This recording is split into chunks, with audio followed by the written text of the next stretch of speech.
All right, today we're going to break down a really powerful mental model for navigating our, let's face it, chaotic digital world. It's called the attention standard, and it's based on the work of Albert. And honestly, it might completely change the way you think about what's really your most valuable asset. So, let's just jump right in with a question that's, well, it's pretty simple, but it's also kind of unsettling. Right now, in this very moment, who is actually in control of what you think about next? Is it really you? Or was it that notification that just buzzed on your phone? The answer, it turns out, reveals more than you might think. And that question, it leads us straight to the heart of the problem, which we can think of as the great attention heist. I mean, it really feels like that, doesn't it? In the modern world, your focus is just under constant assault. I mean, just think about the way we talk about our day. You hear it all the time, right? Ugh, that meeting just stole an hour of my life, or I totally lost my morning just trying to clear out my emails. It's like we automatically see our time as this shared resource, this open well that anyone with a notification can just dip into and take whatever they want. And you know who the usual suspects are. These are the common thieves of our attention. First up, those notifications, right? That constant ping, ping, ping. Each one is just a tiny little crack in your focus. Then, of course, there are those unplanned meetings that just completely hijack your schedule out of nowhere. And let's be real, the endless scroll. That's so-called content that is literally designed to do one thing: keep you hooked and pull you away from what you actually set out to do. Okay, so how in the world do we fight back against this? Well, it's going to take a pretty fundamental shift in how we think. We have to start by understanding our new currency. For decades, the go-to mantra for productivity has always been the same. Time is money. The idea is simple. The more efficient you are with your hours and minutes, the more you can produce, the more you can earn. But what if that's the wrong way to look at it? What if that's not the right equation at all? This is where the new paradigm comes in. According to the Tan philosophy, time isn't the real asset. Attention is. Your focused, undivided attention, that's the currency you use to create, to think, to connect with people.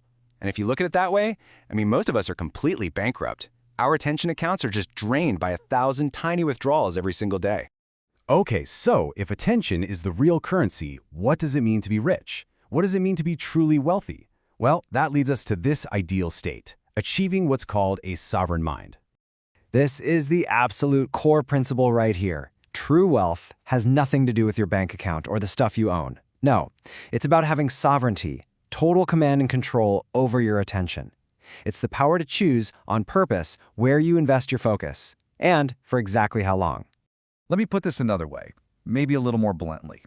If an algorithm is the one dictating your next thought, you're not free. It's as simple as that. You're basically a digital serf, working on a digital farm for the platform's landlord, and you're paying your rent with your attention. And the difference between these two states of being, it is just stark. On one side, you've got the digital serf, who is just purely reactive. Their thoughts are just bouncing around, dictated by whatever input comes next. But the sovereign mind, they're proactive. They command their own thoughts and they choose when to engage. How? By batching inputs instead of just reacting to every single one as it comes in. All right, this all sounds great in theory, doesn't it? But how do you actually do it? How do we make this real? Let's get practical. Let's talk about something called the disconnected protocol.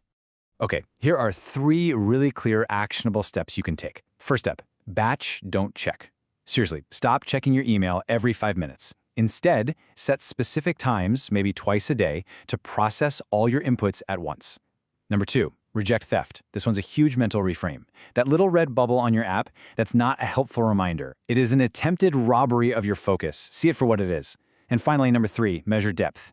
Your new success metric isn't inbox 0, okay? It's how many long, uninterrupted blocks of deep thought you can create for yourself.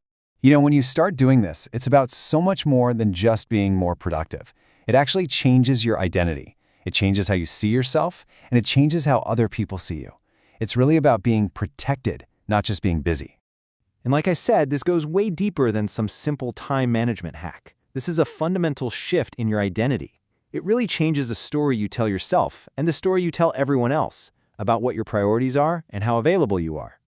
Just look at the contrast here. The old identity, the one we hear constantly, is, I'm so busy. It's basically a complaint, right? It's a statement that says you're overwhelmed, you're reactive. But the new identity, it's a statement of power. My attention is protected. See the difference? That communicates that you're deliberate, you're in control, you are sovereign over your own mind. And this has a really powerful social effect. When you tell someone your attention is protected, you're not being rude or dismissive. You're sending a crystal clear signal that your mind is engaged in something valuable, something important, and that commands a level of respect that just saying you're busy never, ever will.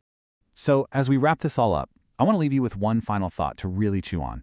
If your attention truly is your most valuable currency, your real source of wealth, then the most important question you can ask yourself isn't how will I spend my time, it's how will I invest my mind?